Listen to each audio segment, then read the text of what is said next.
இயேசு கிறிஸ்துவின் இன்ப இனிய நாமத்தில் வாழ்த்துகிறோம். இன்றைய வேத வசனம்: ஒருவருக்கொருவர் தயவாயும் மன உருக்கமாயும் இருந்து கிறிஸ்துவுக்குள் தேவன் உங்களுக்கு மன்னித்தது போல நீங்களும் ஒருவருக்கொருவர் மன்னியுங்கள். எபேசியர் 4:32. Today's Bible verse: And be kind to one another, tender-hearted, forgiving one another, even as God in Christ forgave you. Ephesians chapter 4 verse 32.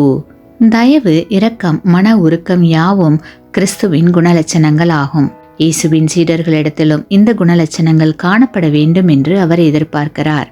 எப்படிப்பட்ட ஒரு நிலை சமூகத்தில் ஏற்பட வேண்டும் என்றால், குடும்பத்திலும் சபையிலும் சமூகத்திலும் உள்ள பெரியவர்கள் தயை உடையவர்களாக காணப்பட வேண்டும்.